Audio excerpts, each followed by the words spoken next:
Alberto, no sé qué decir, me has dejado sin palabras. Ciertamente, la verdad es que si esto puede ser una especie de tractor, ¿no?, para que otras empresas puedan hacer cosas similares o por lo menos irse acercando poco a poco. Bueno, yo me voy a poner de pie. De este primer bloque, el tercer ponente es Jesús Enríquez, que es jefe del área médica de Olarra Sociedad Anónima y que también nos va a hablar de la experiencia que ha puesto en práctica en su empresa y su coordinación con atención primaria de Osakidetza. Pues Jesús, cuando quieras y desde donde quieras.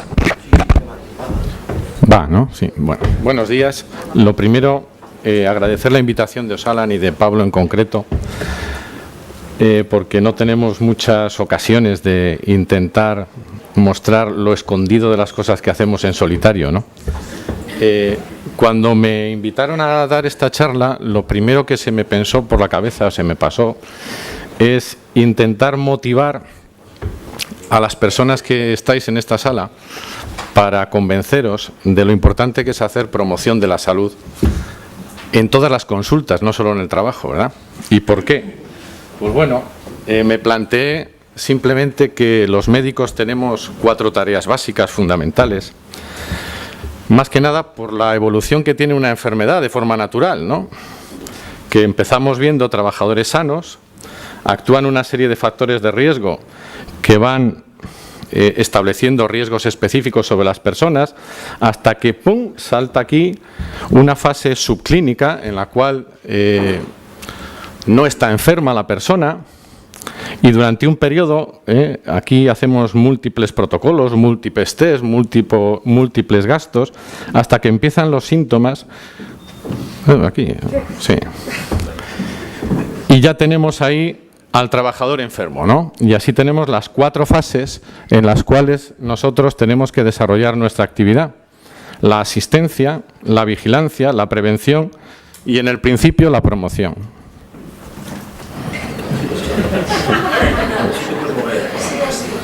Sí, sí. Sí, porque esto de estar atado aquí a un micrófono.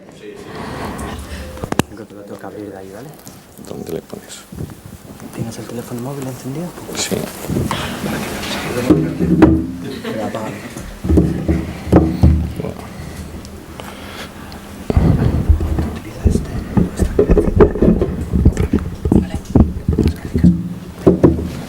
Bueno, y siguiendo con esto, el problema es que tenemos algo que actúa sobre las 2 fases, ¿no? Tanto sobre los factores de riesgo como sobre los factores pronósticos que nos van a determinar la gravedad o no de las enfermedades, tenemos algo que llamamos de forma genérica estilos de vida.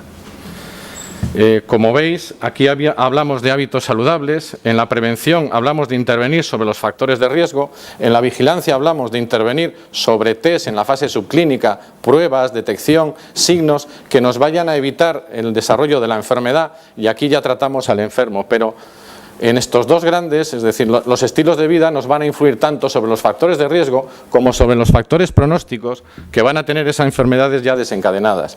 Además, fijaros, tenemos la contradicción de que nosotros estudiamos para ser grandes clínicos, para ser grandes gurús, intentando detectar cuando viene el enfermo a nosotros, y la responsabilidad nos las deposita ese paciente para intentar detectar y curarle esa enfermedad por medio tanto de vigilancia como de asistencia.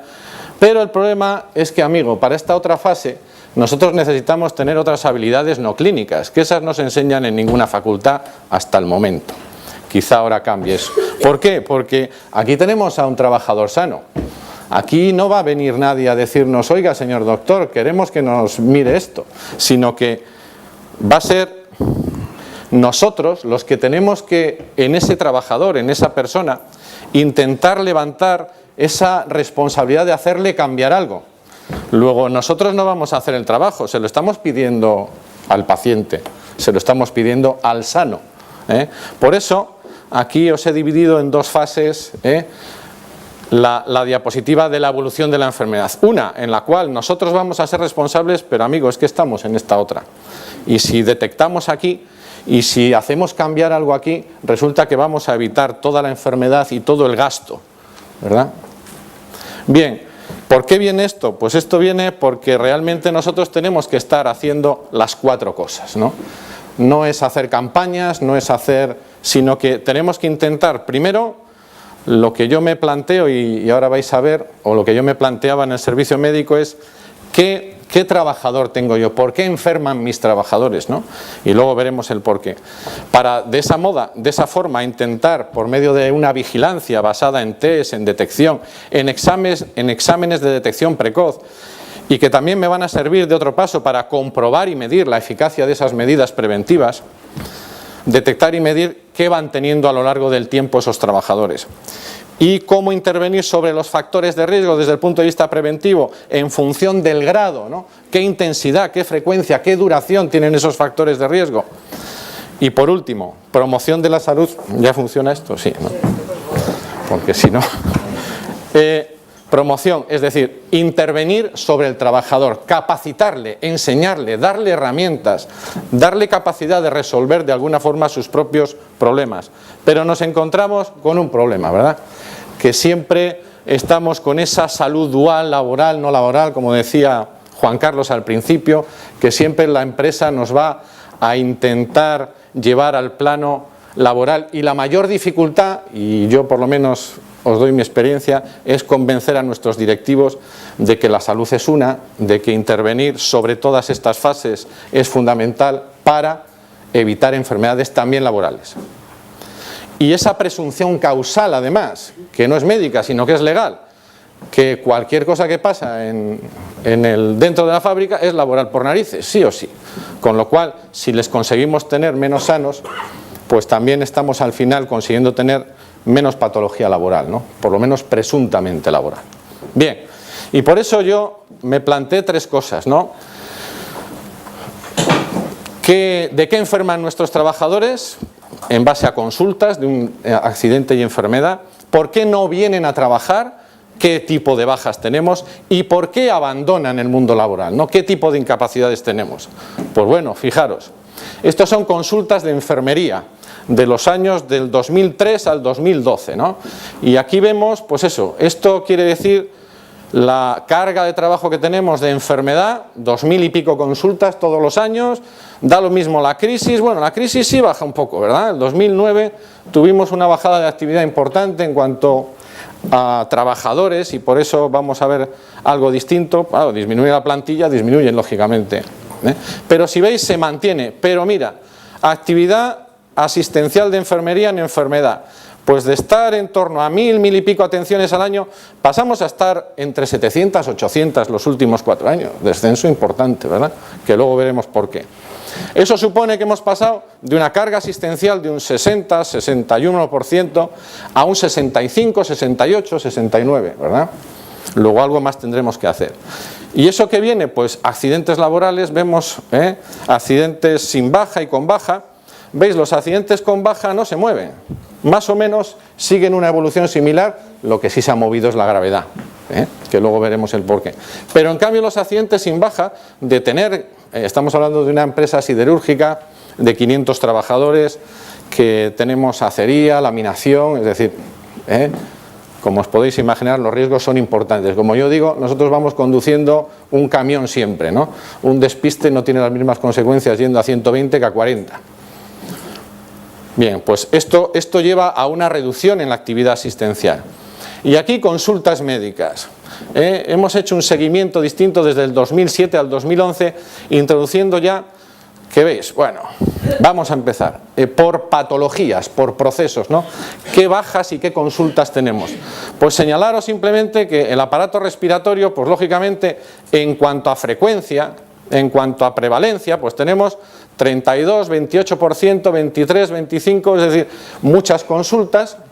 En bajas, motivos por los que no pueden trabajar, pues estamos en un 25, 28, se mantiene. Y la otra gran grupo viene consultas médicas por musculoesqueléticos, 21%, y ya vemos una pequeña diferencia, ¿verdad? Número de bajas. Pues en vez de ser el 21%, supone 35, 38, 40, es decir, hay menos patología, pero en cambio incapacita más a los trabajadores. Y si ya vamos a la duración, es decir, días de ausencia del trabajo, fijaros, Patología respiratoria un 6%, un 3%, y en cambio 58, 54. Es decir, además es patología que les hace durar o tardar más en recuperarse. Por lo tanto, tenemos que dar un tratamiento especial. Y en la otra grande, vemos aquí consultas sucesivas, es decir, que vuelven por el mismo proceso. Es decir, ¿no será que será patología crónica y no aguda?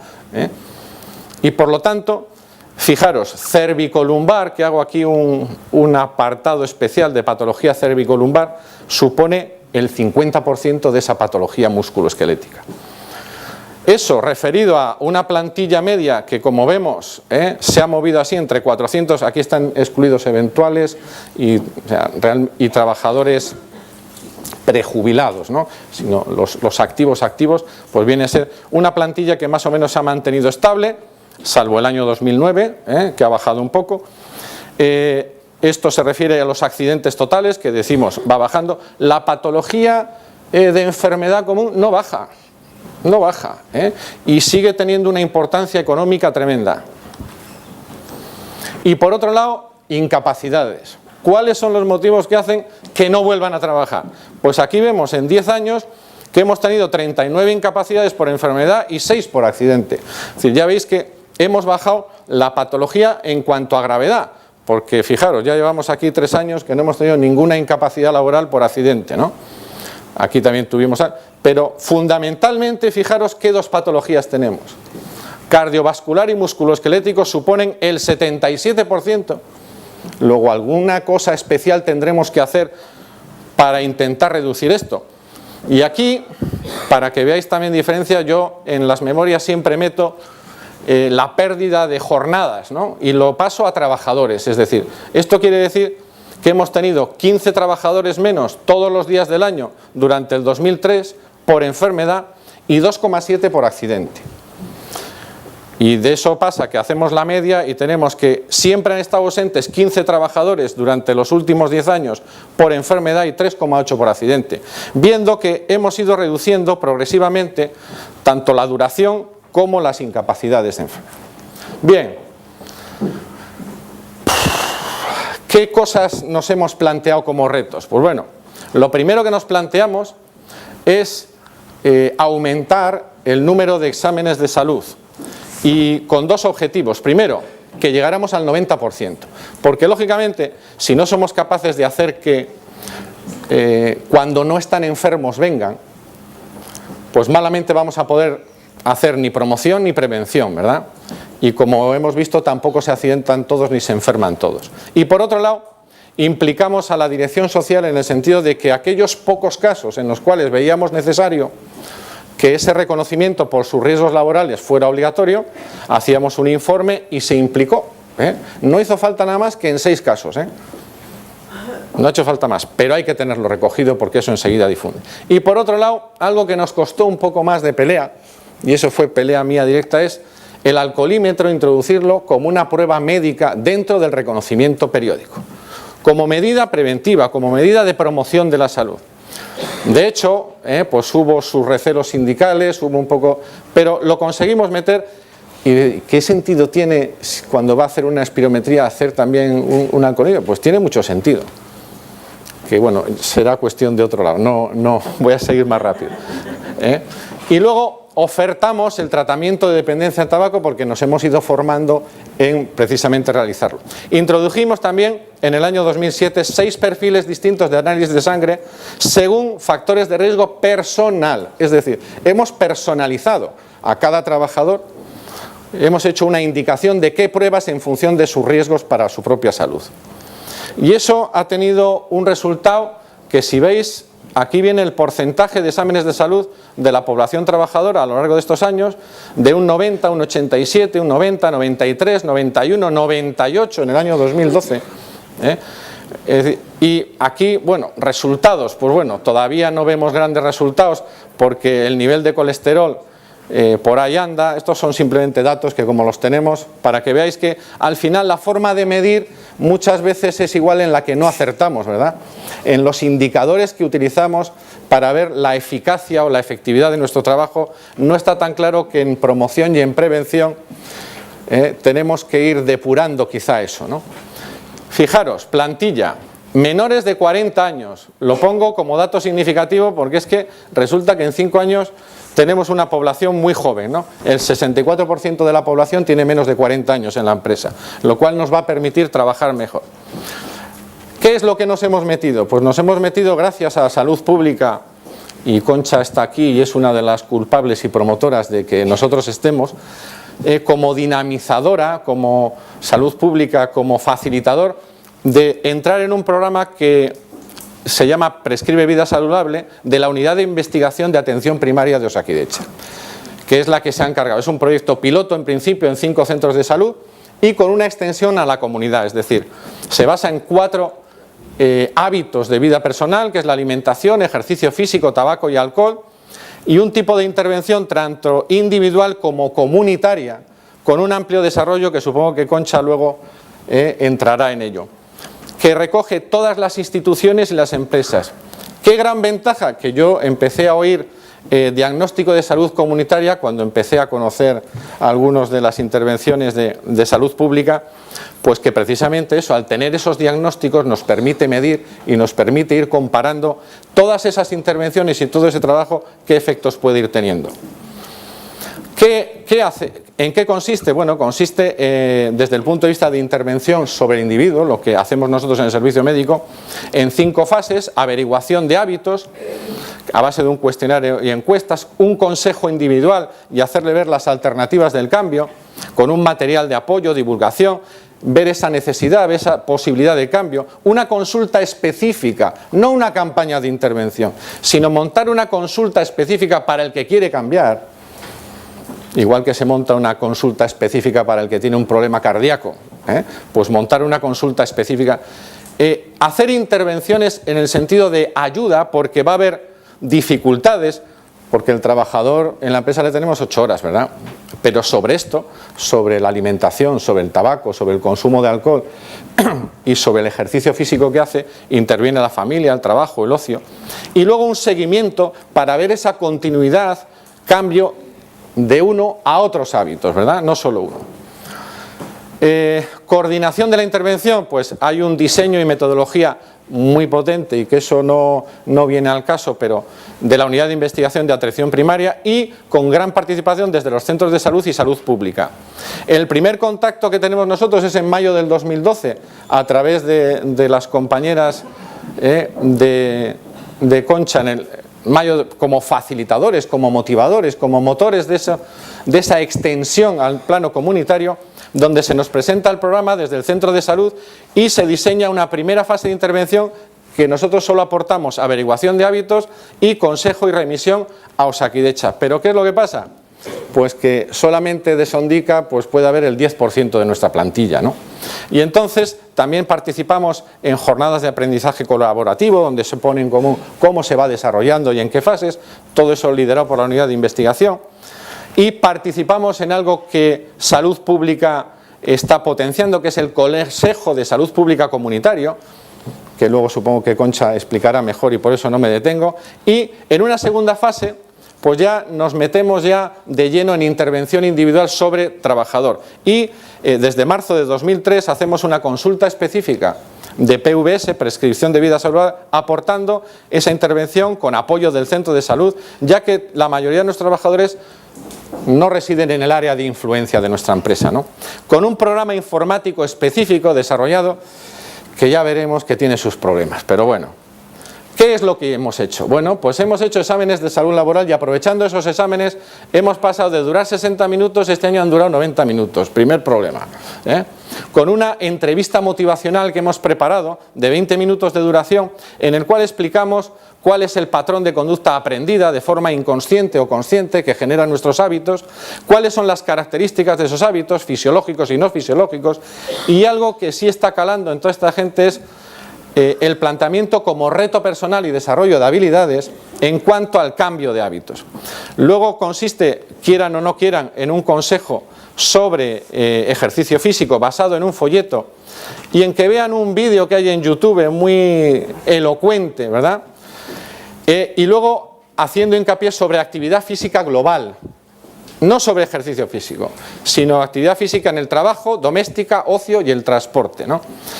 luego la dieta sobre NAOS y citación en consulta específica si quieren. Bueno, pues esto es lo que hemos hecho, que en resumen viene a ser que de 404, 17 no acuden y 4 están pendientes. Hemos hecho 383 intervenciones motivacionales, consejo en 483 y una consulta específica en la cual ya tenemos a 17 en tratamiento de deshabituación tabáquica, 2 obesidad mórbida, remitido informe, 4 pauta de consumo y aquí no metemos ni eventuales ni prejubilados. Insistir, estilos de vida, ¿qué es? Pues patrones de conducta que están interaccionando ahí creados en la infancia y la adolescencia y que interaccionan factores ambientales y genéticos. Que generalmente hay agrupación, es decir, los malos hábitos están agrupados generalmente. Que el cambio de un hábito favorece el cambio de otros, no cabe ninguna duda. Y aprovechamos situaciones de cambio vital. Como os decía, lo de la empresa joven, nos hemos dado cuenta que al ser jóvenes son mucho más receptivos porque tienen el primer hijo, porque se acaban de casar, porque han ido a otro domicilio nuevo y es una ocasión y una oportunidad. Y por otro lado, una situación en la que yo noto que fumo, en la que noto que tengo peso, que he hecho excesos, que tengo un desorden de vida, que estimule las relaciones sociales y laborales, que desarrolla habilidades personales si tengo éxito, pues se trata de la actividad física, señores, como motor de cambio positivo hacia otro orden o modelo de vida. Resulta que estamos viendo esto, que gracias, y por eso estamos insistiendo en la actividad física, no ejercicio. ¿Y por qué? Porque también estamos viendo un efecto regulador emocional, el antiestrés, ¿no? Hablamos de riesgos psicosociales. Resulta que también el sueño, la relajación, pues estamos viendo más cosas y sobre todo el ejercicio físico global, trabajo, ejercicio doméstico, ocio y transporte. ¿Cómo vamos a los sitios, verdad?